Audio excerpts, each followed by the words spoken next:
Buenas tardes. Hoy vamos a tener la dicha de poder leer la lectura nuevamente, la sagrada lectura, poder indagar en las escrituras y poder entender qué es lo que el Señor tiene para nosotros en este día. Todos los días son diferentes y tienen un mensaje para cada uno de nosotros. Entonces hoy vamos a leer la palabra de Dios, pero antes de leer la palabra de Dios vamos a hacer una oración para pedirle al Señor que nos dé discernimiento y podamos entender las escrituras, podamos entender lo que su palabra nos quiere decir. Oremos en la presencia del Señor, en el nombre del Padre, del Hijo y del Espíritu Santo de Dios. Amén. Querido y amado Padre, te damos gracias, Señor, por este día que tú nos has regalado. Hoy es un día, como todo lo que nos das, un día perfecto, porque tu presencia está, porque tú nos acompañas y tú todo lo haces bien, Padre amado. Te damos las gracias por todos aquellos enfermos que han sanado, por todos aquellos que se han liberado. Te damos las gracias, Señor, por este hogar, por esta casa. Y te pedimos, Señor, que lo bendigas, que bendigas sus entradas y sus salidas, que bendigas a cada uno de los miembros de este hogar. Te pedimos, Padre amado, que nos dé discernimiento, entendimiento, sabiduría, que envíes el Santo y Divino Espíritu para que nos cubra con su luz, para que nos dé el entendimiento, para poder entender tu santa palabra y que la entendamos no como palabra humana, sino como palabra de Dios que es en realidad y que ejerza su efecto en nosotros, todos los creyentes. Amén. Amén. Primera lectura del profeta Oseas. Esto dice el Señor: yo conduciré a Israel, mi esposa infiel, al desierto, y le hablaré al corazón. Ella me responderá allá como cuando era joven, como el día en que salió de Egipto, aquel día.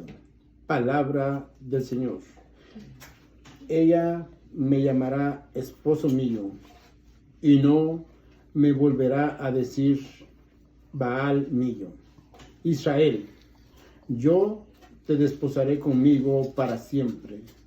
No nos uniremos en la justicia y la rectitud, en el amor constante y la ternura.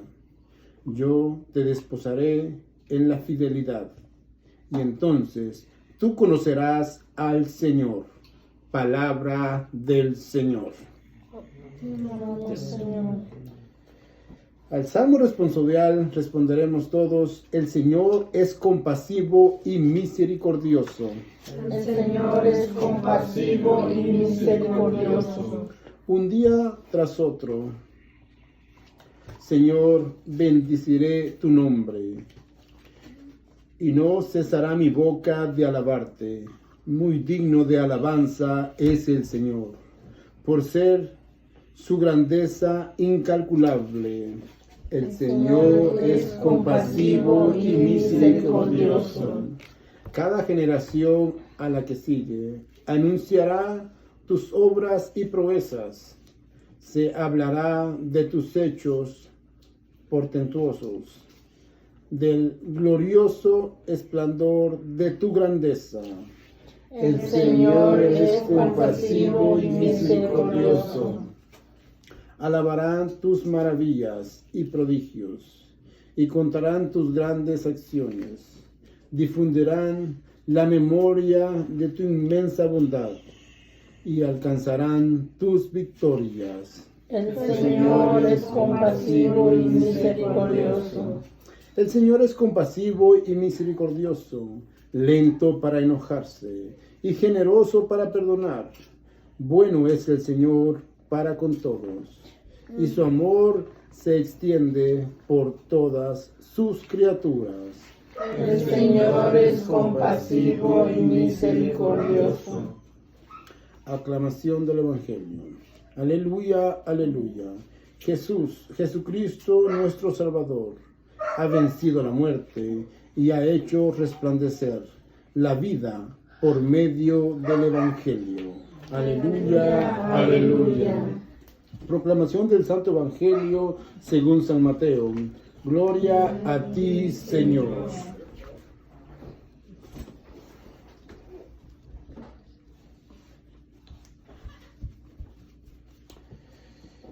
capítulo 9, versículos 18 al 26.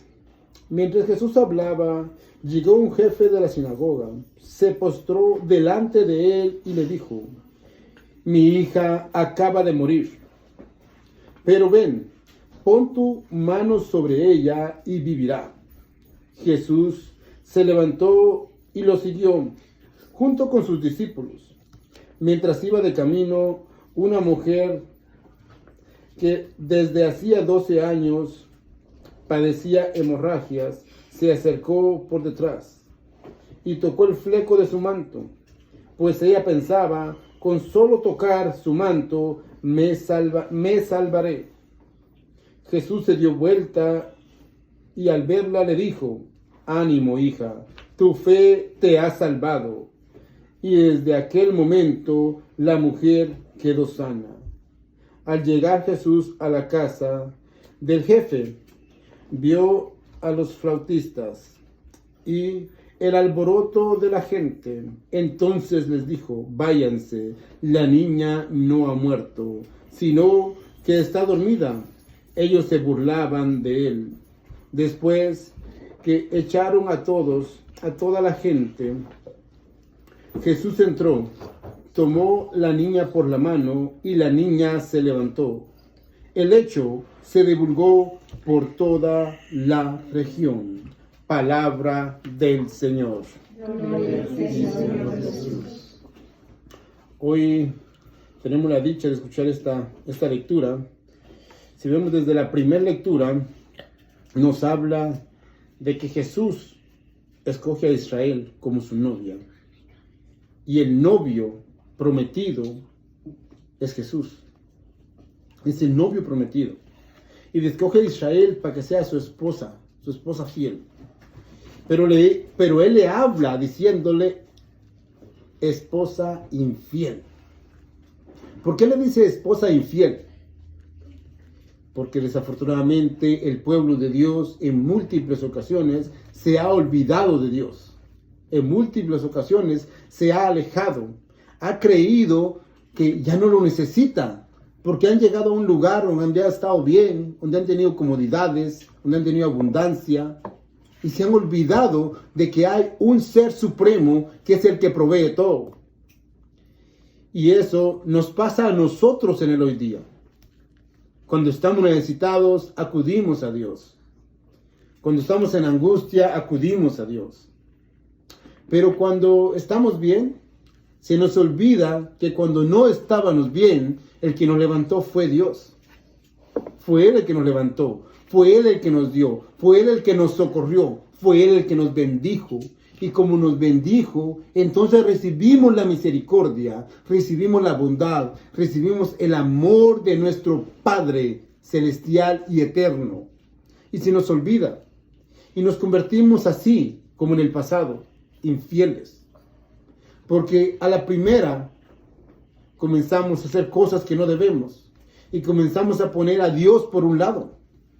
A la primera que tenemos. Y cuando ya estamos mal nuevamente, entonces sí nos volteamos nuevamente y le decimos: Dios, te necesito. Pero si somos buenos para decirle a Dios que lo necesitamos cuando las cosas no están bien, hay que mantenerlo de igual manera cuando las cosas están bien. Hay que glorificar a Dios en todo momento, en todo lugar y a toda hora, para que Él no nos diga a nosotros infieles. Porque desafortunadamente lo somos. Somos infieles. Fallamos a cada momento. Lo ofendemos en cada instante. ¿Cómo? De todas maneras. Por eso decimos que nosotros pecamos de pensamiento, de palabra, de obra y de omisión. Porque pecamos con el pensamiento. Pensamos cosas que no debemos pensar. Palabra. Decimos cosas que no debemos decir. Por eso tenemos que tener en cuenta que nosotros somos dueños de lo que pensamos. Pero una vez que sale por la boca, ya no lo podemos regresar. Somos esclavos de lo que decimos. Porque una palabra puede hacer mucho daño. Por eso nos dice la Escritura a nosotros que el que pueda dominar la lengua, ese está cerca del Señor. El que pueda dominar la lengua, ese recibirá la santidad. el que pueda dominar la lengua, porque nuestra lengua, desafortunadamente, es lo que nos traiciona. Todos podemos dominar cualquier parte de nuestro cuerpo, pero la lengua nos destruye todo el tiempo. Y obramos de múltiples maneras que están mal, diciendo cosas, haciendo cosas. Estamos obrando mal, estamos pecando. Y también cuando omitimos, ¿qué es omitir? Omitir es ignorar. Ignorar que hay un dolor, que hay una necesidad, que hay una angustia, y la vemos, pero no hacemos nada al respecto. No ayudamos. Vemos el sufrimiento y nos quedamos con los ojos cerrados. Vemos el sufrimiento y decimos, ¿qué me importa? Yo estoy bien. Mientras yo esté bien, que el mundo siga su rumbo. Pero al final del día el Señor nos entregará cuentas. Porque dice que todos tenemos que presentarnos ante el tribunal de Cristo. Y seremos juzgados por nuestras obras buenas y malas. Entonces es importante que nosotros tengamos en cuenta que tenemos a un rey, que tenemos un Señor, que tenemos un Padre, que nos da la dicha de que lo recibamos como Padre el día que somos bautizados. El día que recibimos el bautismo, ese día recibimos la herencia de ser hijos de Dios. Y nos llega el sello del Espíritu Santo, que será con el que seremos reconocidos el día de la salvación. Por ello nosotros tenemos que tener en cuenta eso y no ensuciar el Espíritu Santo, para que el Señor no nos venga a decir a nosotros que ya no le digamos Baal, como le hacían antes. Los mismos judíos, los mismos hijos de Israel, nada más salieron y se sintieron bien, se olvidaron de Dios. En el mismo desierto, cuando Moisés no estuvo, hicieron a un becerro de oro para adorarlo. Eso es lo que es idolatría. Eso es idolatría. Porque le dijeron, tú eres el Dios que nos sacó de Egipcio. Lo cual era una mentira, porque para comenzar no era Dios. Mucha gente nos dice a nosotros que porque hay imágenes en la Iglesia Católica, estamos adorando las imágenes. No, Señor. Adorar es reconocer que algo es Dios. Adoramos a Dios y a nadie más, porque la Escritura dice, adorarás al Señor tu Dios y solo a Él servirás. Así dice la Escritura. Nosotros adoramos únicamente a Dios, solo a Dios, porque lo reconocemos como nuestro Dios, como nuestro Señor, como nuestro Salvador. Por ello le adoramos a Él y únicamente a Él y a nadie más. Si nosotros no hacemos nada al respecto y dejamos que se nos metan todas esas cosas, hay muchas maneras que el mundo utiliza para alejarnos de Dios. La tecnología, por ejemplo, es algo que nos hace mucho daño, porque nos aleja de Dios. Si les decimos, vamos a leer la Biblia, todo el mundo tiene algo que hacer. Pero cuando no están haciendo nada, están metidos en el internet, en el teléfono, en los juegos, y ahí no estamos ocupados, ahí no importa que se lleve todo el día en eso, ahí estamos bien. Pero apartar tiempo para Dios, unos 15, 20 minutos, para leer las Escrituras y pedirle al Señor que nos dé entendimiento, eso no lo hacemos. Pero no nos damos cuenta que tenemos un Dios que es bondad y amor. Y Él nos dice a nosotros que Él va a llegar a nosotros y nosotros vamos a ir a Él. Y si no vamos a Él por su misericordia, iremos a Él por su justicia. La misericordia es su bondad, pero la justicia no va a ser su bondad. La justicia va a ser lo que nos toca pagar por haber ignorado la palabra de Dios. Esa es la justicia del Señor. La misma palabra que nosotros ignoramos es la palabra que a nosotros nos condenará. Por eso no tenemos que ignorar la palabra de Dios. En el Salmo nos hablan que el Señor es compasivo y misericordioso. Así es el Señor. Ese es nuestro Dios. Ese es nuestro Padre. Compasivo y misericordioso. Y nosotros tenemos que hacer lo que nos dice el Salmo. Tenemos que bendecir su nombre. Tenemos que alabarle.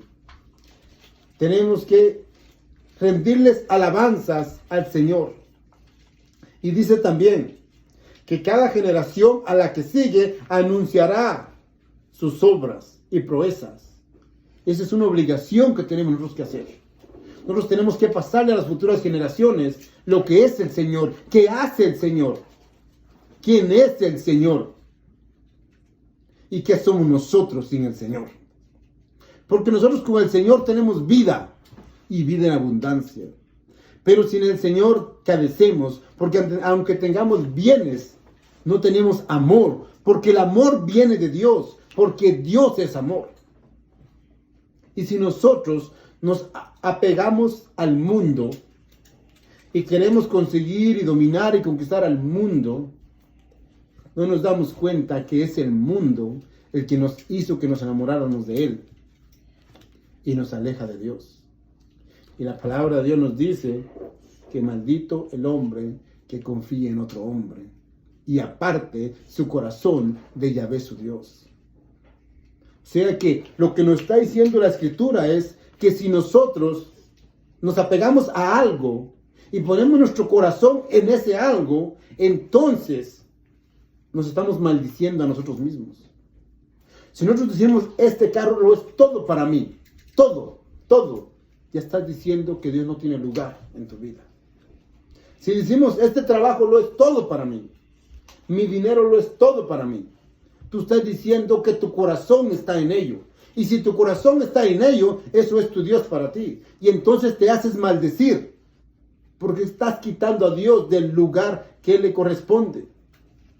El Señor es compasivo y es misericordioso. Pero nosotros tenemos que ir a Él por amor. Porque desafortunadamente vamos a Él por necesidad. Cuando la angustia es grande, cuando hay tristeza, cuando hay dolor, cuando hay pérdidas, cuando hay sufrimiento, entonces sí acudimos a Él.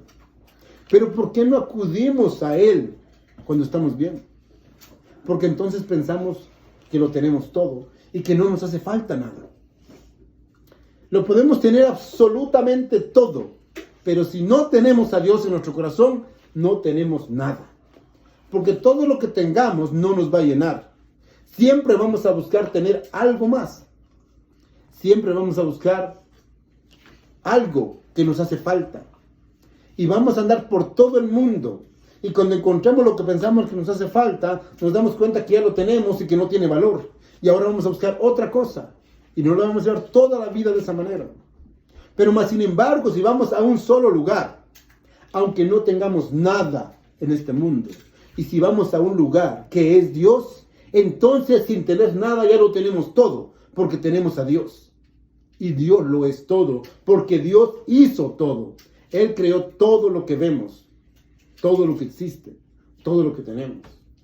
Muchas de las veces nos elogiamos nosotros, diciendo que somos buenos para esto y para lo otro. Bueno solamente es el Padre del cielo.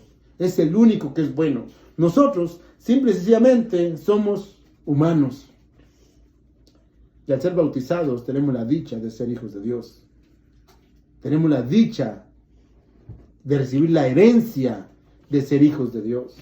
Y Jesucristo nos ama, y por eso vino a este mundo a derramar su sangre en la cruz, para poder redimirnos de nuestros pecados. Nosotros, desafortunadamente, se nos olvida eso.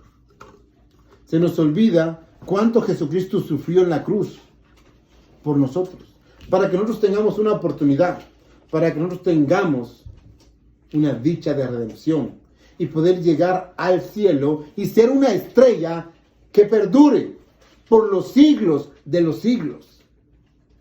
Esa es la meta que todos debemos buscar. Mucha gente se alegra por los cometidos de esta vida, por lo que cumple, por lo que hace, y es bueno. Muchos se alegran porque el Señor los ha escogido y es muy bueno. Pero el Señor nos dice que tienen que alegrarse en verdad, porque su nombre está escrito en el cielo. Esa es la verdadera alegría. Eso es lo que verdaderamente nos tiene que alegrar. Nosotros tenemos que creer en Cristo, porque nosotros somos elegidos de Cristo. El pueblo judío, los hebreos, ellos fueron el pueblo predilecto de Cristo. Los escogió por encima de todos los pueblos. Pero fíjense, en la lectura del Evangelio de hoy día, nos habla de un jefe de la sinagoga, un jefe de los judíos. Cuando Jesucristo estuvo aquí, los judíos ignoraron, no lo aceptaron, al contrario, lo mataron a Jesús. Pero un jefe de una sinagoga, un jefe de los judíos, salió corriendo a su encuentro y cuando lo vio, se inclinó, se postró frente a él y le dijo: Señor, mi hija ha muerto, pero si tú vas y le impones tu mano, ella vivirá. Qué fe la de ese hombre. Lo reconoció como Señor, como Salvador, como nuestro Dios. Por eso fue y le dijo: si tú le impones tu mano, entonces ella vivirá. Y fíjense, va en el camino él, porque el Señor es misericordioso. Por su amor, su bondad y su misericordia, se paró y se fue a donde estaba la niña. Pero antes de llegar donde estaba la niña, había mucha gente, y entre la gente había una mujer que tenía 12 años. 12 años de tener una hemorragia. 12 años que estaba enferma. Y ella dijo: si tan solo le logro tocar su manto, yo sanaré. Y le tocó su manto. Y Jesús se volteó y le dijo: tu fe te ha salvado. Tu fe te ha salvado. Cuando nosotros estamos en angustia, en dolor, en preocupación, ¿qué es lo que hacemos? Ya no puedo, ya no hay fuerzas, es imposible, es que a mí me toca de todo, es que a mí me cae de todo, es que pareciera que yo tengo mala suerte, es que pareciera que Dios se olvidó de mí. Esta mujer tenía 12 años de tener una hemorragia, 12 años, y tuvo fe en él, pensando que tan solo con tocar su manto ella iba a sanar. Y así fue. La fe que ella tenía la salvó. ¿Cómo está nuestra fe de nosotros? ¿Cómo está nuestra fe? ¿Tenemos fe? Qué bueno que tuviéramos la fe como esa mujer. Porque si tuviéramos la fe como esa mujer, no habría mal que nos hiciera daño. No podría. Porque teníamos la fe, la certeza y la convicción de que hay un ser supremo, un Señor de señores, un Dios todopoderoso, que es nuestro Padre y que Él ve por nosotros. Si tuviésemos fe, entonces nada nos agobiaría. Y si viene una enfermedad o viene un demonio, por fe le dice uno: en el nombre de Cristo te alejas y sales, y por fe sale. Porque así dice Jesucristo: tu fe te ha salvado. Pero ¿qué hacemos nosotros? Nosotros, al contrario de hacer eso, hacemos lo que hizo la gente de la casa donde llegó. Cuando él dijo: ella no está muerta, solo está dormida. ¿Qué hizo la gente? Se burló de él. Se burló de él. Nosotros tenemos la dicha que el Señor nos dejó su cuerpo y su sangre para que la hagamos en cada misa. Tenemos la dicha de poder ingerir el cuerpo de Cristo y beber su sangre en cada Eucaristía, en cada misa. Tenemos esa dicha. Si nosotros verdaderamente tuviéramos fe, como esta mujer, y estuviéramos enfermos, y fuéramos a recibir la Eucaristía, en el momento que la recibiéramos diríamos: yo sé que al recibir tu cuerpo, en este momento me declaro sano. Pero desafortunadamente no tenemos fe. Y muchas de las veces lo recibimos sin saber que estamos recibiendo. Y es más, muchos hacen lo que hicieron estos hombres. Se burlan de la Eucaristía. Muchos se burlan y dicen que es una galleta o que es un pan sin valor. Pero hoy día, hasta científicamente, ha estado comprobado de que en múltiples lugares la Eucaristía se ha convertido en sangre, y lo han examinado por todos lugares y han visto todos, personas ateas que no creen en Dios, han llegado a la misma conclusión, que es tejido de corazón, y que la persona a la que pertenece ese corazón era una persona entre los 30 a los 33 años, y que esa persona recibió un golpe a la altura del pecho muy grande que le cuesta respirar, que cada respiro que da es un martirio, se siente morir en cada vez que respira. Todos salen con la misma conclusión. Eucaristías que se han levantado en el aire. Eucaristías que al presentarse a los animales se le hincan. Y hay personas que se burlan de la Eucaristía. Cristo nos dejó la dicha de quedarse Él plasmado en la Eucaristía, para no dejarnos solos, para quedarse con nosotros. Y no solo eso, sino también Él le dijo a los apóstoles: esperen aquí en Jerusalén, hasta que llegue el Consolador, el Espíritu de verdad que yo les mandaré. Cuando Él llegue, entonces salgan a todas partes y proclamen el Evangelio. Hoy nos dice a nosotros, la proclamación del Evangelio nos dice a nosotros que Jesucristo, nuestro Salvador, ha vencido a la muerte. Ha vencido a la muerte. Y ha hecho resplandecer la vida por medio del Evangelio. Pero, ¿cómo podemos hacer eso, ver eso, tener eso, si ni siquiera leemos la Biblia? ¿Cómo? Si no queremos ni escucharlo. ¿Cómo? Tenemos que tener fe en Dios. Fe en Dios. Apenas me tocó experimentar algo fuerte. Personas que estaban muy enfermas en otro estado, que me llamaron, que estaban en angustia total, que no tenían salida. Y yo les dije: pues vénganse para acá en este momento. Esas personas creyeron en Dios inmediatamente. Creyeron que Dios las iba a sanar. Y vinieron inmediatamente desde otro estado. Y estuvimos en oración toda la noche el sábado. Y no sanó una persona, sanó toda la familia. Porque la oración tiene poder. Es como nos comunicamos con Dios. Pero si nosotros no oramos, ¿cómo podemos comunicarnos con Dios? Tenemos que orar. Tenemos que alabar a Dios. Tenemos que rendirnos ante Dios. Tenemos que humillarnos ante Dios. Si no nos humillamos ante Dios, entonces no veremos su gracia. No veremos su misericordia. No sentiremos su amor.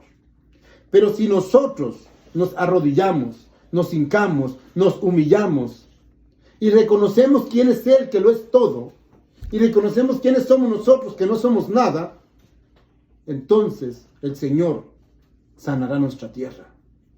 Amén. Amén.